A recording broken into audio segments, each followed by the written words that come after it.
Welcome to our channel sweet home. Topic వచ్చేసరికి money investment plans అండి. మన దగ్గర అమౌంట్ ఉంటుంది కదా, దాన్ని ఏ ఏ సెక్టార్లో ఇన్వెస్ట్ చేయాలి, ఎక్కడ ఇన్వెస్ట్ చేస్తే ఎక్కువ రిటర్న్స్ వస్తుంది అనే దాని గురించి చెప్పాలనుకుంటున్నా.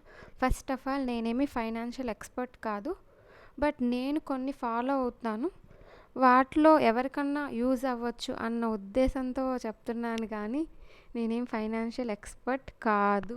మిమ్మల్ని ఇక్కడే పెట్టాలి, ఇక్కడే ఇన్వెస్ట్మెంట్ చేయాలనేది అంతకన్నా కాదండి. అసలు ఈ ఇన్వెస్ట్మెంట్ అనేది చేయడం అవసరం అంటారా? అవసరమేనండి. ఎట్లా అంటే, ఖర్చు చేశాక కొంత మిగిలిన మొత్తాన్ని మనం సేవ్ చేయాలనుకుంటాం, కానీ అది అలా కాదండి. మనం ఫస్ట్ కొంత అమౌంట్ని సేవ్ చేయాలి. ఆ సేవ్ చేసినాక మిగిలిన అమౌంట్తో మనం ఖర్చు పెట్టాలండి. ఎంత సంపాదించాను అనేది కాదండి, మనం సంపాదించిన అమౌంట్లో ఎంత సేవ్ చేశా అనేది ముఖ్యం. ఈ మాట నేను చెప్పింది కాదండి, the famous financial expert Warren Buffett గారు చెప్పారండి. ఆయన 1 డే శాలరీ వచ్చి 240 crores అండి. ఆయన ఏం చెప్పారంటే, don't put all your eggs in one basket. అంటే ఇది మనం చిన్నప్పటి నుంచి చదువుతూనే ఉంటాం కదండి.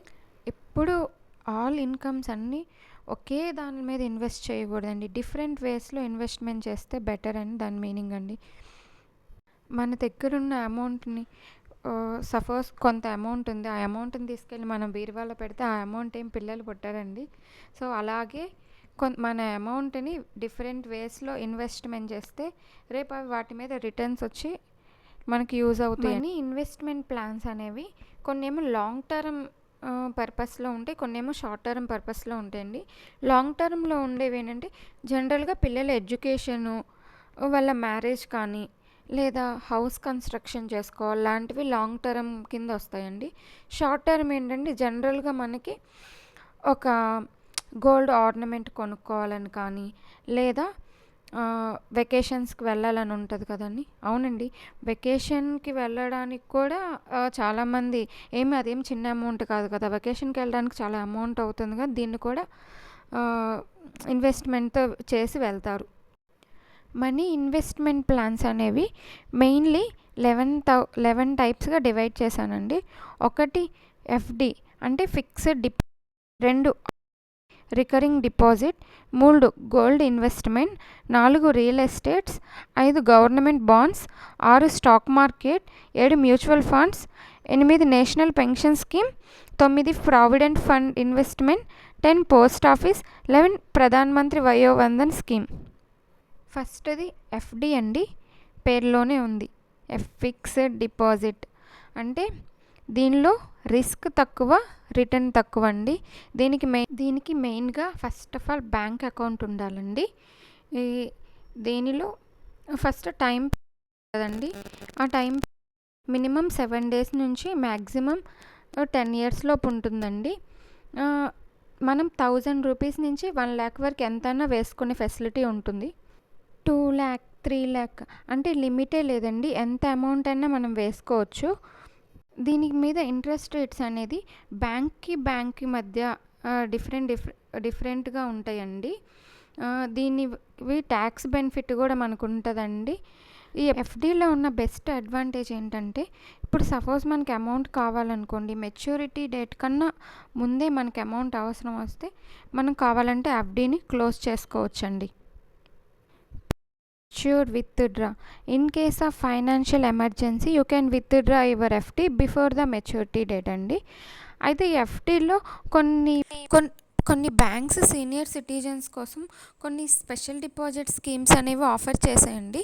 దానిలో మెయిన్ వచ్చేసరికి ఎస్బీ అమృత్ కలష్ అండి. దీనిలో రేట్ ఆఫ్ ఇంట్రెస్ట్ 7.6 వరకు ఉంటుందండి.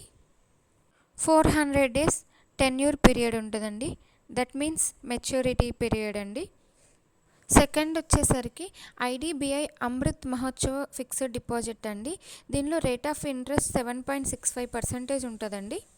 దీని టెన్యూర్ పీరియడ్ వచ్చేసరికి 444 days ఉంటుందండి. నెక్స్ట్ వచ్చేసరికి థర్డ్ది Indian bank super 400 days FD అండి. దీని రేట్ ఆఫ్ ఇంట్రెస్ట్ వచ్చేసరికి 7.25% ఉంటుందండి. దీని టెన్యూర్ పీరియడ్ వచ్చేసరికి 400 డేస్ ఉంటుందండి. ఫోర్త్ వన్ వచ్చేసరికి ఇన్సూరెన్స్ స్కీమ్స్ అండి. ఇవి కొన్ని బ్యాంక్స్ ఇన్సూరెన్స్ని ఆఫర్ చేస్తుందండి. మనం బ్యాంక్లో చేసే డిపాజిట్లపై 5 lakhs వరకు డిపాజిట్కి ఇన్సూరెన్స్కి గ్యారంటీ అనేది ఉంటుందండి. అయితే రేట్ ఆఫ్ ఇంట్రెస్ట్ అనేది వివిధ బ్యాంకులు ఎంత పర్సంటేజ్ రేట్ ఆఫ్ ఇంట్రెస్ట్ ఇస్తుందో ఇక్కడ డిస్ప్లేలో ఇచ్చేసానండి, చూడండి. సెకండ్ అనేది ఆర్డీ అండి. ఆర్డీ అంటే రికరింగ్ డిపాజిట్. ఫస్ట్లో మనం ఫిక్స్డ్ డిపాజిట్లో మన దగ్గర కొంత అమౌంట్ని తీసుకొని దాన్ని ఈ రేట్ ఆఫ్ ఇంట్రెస్ట్తో కలిపి మనకు రిటర్న్స్ వస్తుంది.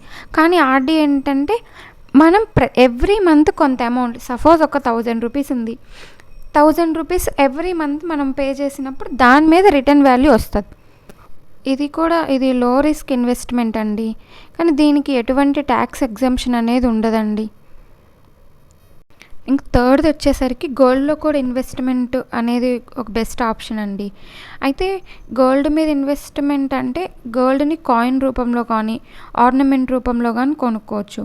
కానీ కాయిన్ రూపంలో అయితే కొంచెం బెటర్ ఏమో, కానీ ఆర్నమెంట్ రూపంలో అయితే మళ్ళీ దానికి వేస్టేజ్, మేకింగ్ ఛార్జ్, కొంచెం జిఎస్టీ లాంటివి ఉంటాయి కాబట్టి ఇది అంత బెటర్ అయిన ఆప్షన్ కాదండి. పైగా దీనిలో ఒక డిసడ్వాంటేజ్ కూడా ఉంది. ఎందుకంటే ఈ గోల్డ్ని మనం దాచిపెట్టాలి అనేది కూడా ఒక ప్రాబ్లమేనండి. అయితే ఇప్పుడు దీనికి ఒక సొల్యూషన్గా మనం ఈ గోల్డ్ అనేది పర్చేజ్ చేయొచ్చండి. ఈ గోల్డ్ అంటే లైక్ సావరేజ్ గోల్డ్ బాండ్స్ అంటే ఐడియా ఉంటుంది కదండి, బాండ్స్ రూపంలో. దీనిలో మనం గోల్డ్ని మినిమం 150 రూపీస్ నుంచి పర్చేజ్ చేసుకోవచ్చు అండి. అలా ఎన్ని సంవత్సరాలైనా ఎంతైనా ఇన్వెస్ట్ చేయొచ్చు. మనం కావాలంటే దాన్ని మనం ఆర్నమెంట్ రూపంలో కూడా చేంజ్ చేసుకునే ఫెసిలిటీ ఉందండి. సో గోల్డ్ మీద ఇన్వెస్ట్మెంట్ చేయాలనుకున్న వాళ్ళకి ఇది ఒక బెస్ట్ ఆప్షన్ అండి. కాయిన్స్ కన్నా కానీ ఈ గోల్డ్ అండ్ సావరేజ్ బాండ్స్ అయితే బెటర్ అండి.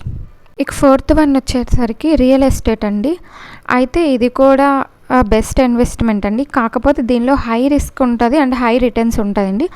కాకపోతే ముందు మనం ఏదన్నా కొనాలి అనుకున్నప్పుడు ఆ డాక్యుమెంట్స్ అనేవి చాలా కేర్ఫుల్గా చూసుకోవాలండి. ఎందుకంటే దీనిలో ఎక్కువ ఫ్రాడ్ జరిగే ఆస్కారం ఉంటుంది కాబట్టి 1కి 10 సార్లు మనం చాలా కేర్ఫుల్గా చూసుకోవాలి. ఇక లాంగ్ టర్మ్ ఇన్వెస్ట్మెంట్ అండి. ఎందుకంటే మనకి ఇప్పటికిప్పుడే రిటర్న్ వాల్యూ రావాలంటే కష్టం కదండి. ఎందుకంటే ఈరోజు మనం ల్యాండ్ కొన్నాం, అది రేపు అమ్మాలంటే అంత పాసిబుల్ కాదు. కాబట్టి మినిమం ఒక 1 నుంచి 5 years అన్నా మినిమం ఉంటుంది కాబట్టి సో ఇది బెటరే. కాకపోతే దీనిలో కూడా ఇంకొంచెం చీటింగ్ జరిగే ఆస్కారం ఉంటుందండి. ఫర్ ఎగ్జాంపుల్ మనం ఒక హౌస్ కానీ లేదా ఒక అపార్ట్మెంట్, విల్లా లాంటివి మనం ఏమైనా కొనాలనుకుందామండి. దానికి కొంచెం లేక్ వ్యూ లాంటివి ఏమైనా ఉన్నాయనుకోండి కొంచెం డిస్టెన్స్లో, సో బ్రోకర్ అనే అతను మన దగ్గర ఎక్కువ ఛార్జ్ చేస్తారు. అలాంటప్పుడు మన దగ్గర ఎక్కువ మనీ తీసుకొని మనం లాస్ అయ్యే ప్రమాదం ఉంది. కాబట్టి 1కి 10 సార్లు ఎంక్వైరీ చేసుకొని కొనడం బెస్ట్ అండి. సో ఇది లాంగ్ టర్మ్ ఇన్వెస్ట్మెంట్ అండి.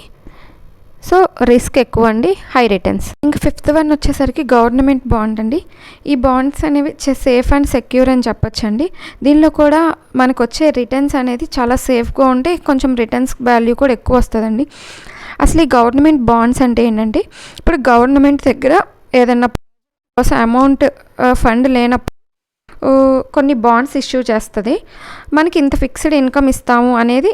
For example AP Amaravati capital construction చేయడానికి గవర్నమెంట్ దగ్గర ఫండ్ లేనప్పుడు వాళ్ళు కొన్ని బాండ్స్ అనేవి ఇష్యూ చేశారండి. హ్యాపీనెస్ట్ అనే బాండ్స్ ఇష్యూ చేసింది మన అందరికీ తెలిసే. సో అట్లాంటి బాండ్స్ అనేవి ఉంటాయి.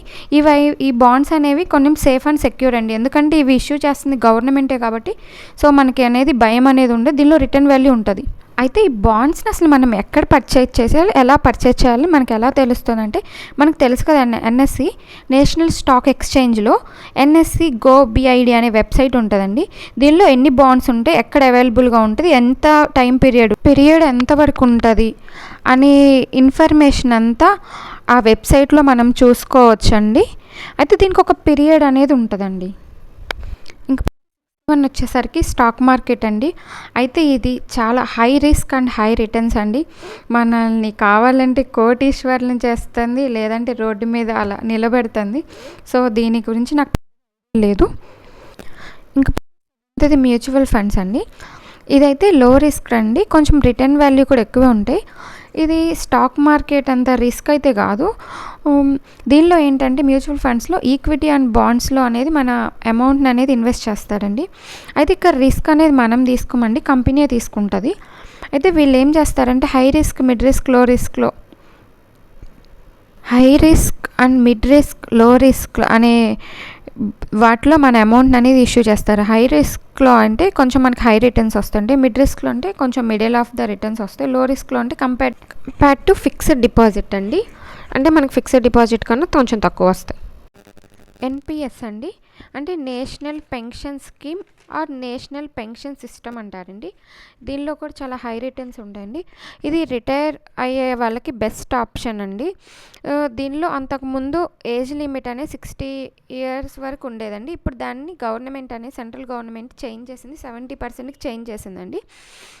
దీనిని ఎవరైనా యూజ్ చేసుకోవచ్చు. అంతకుముందు ఓన్లీ ఎంప్లాయీసే ఉండేవాళ్ళు. ఇప్పుడు ఏంటంటే ప్రైవేట్ ఎంప్లాయీస్ ఎవరైనా 18 నుంచి 70 years మధ్య ఏజ్ ఉన్న వాళ్ళు ఎవరైనా ఓపెన్ చేయొచ్చండి దీన్ని, ఇంక్లూడింగ్ ఎన్ఆర్ఐస్ కూడా ఇది ఓపెన్ చేయొచ్చండి. అయితే దీనిలో 60% అనేది కార్పస్ ఇస్తారండి, అండ్ 40% అనేది యాన్యుటీ ఇస్తారండి.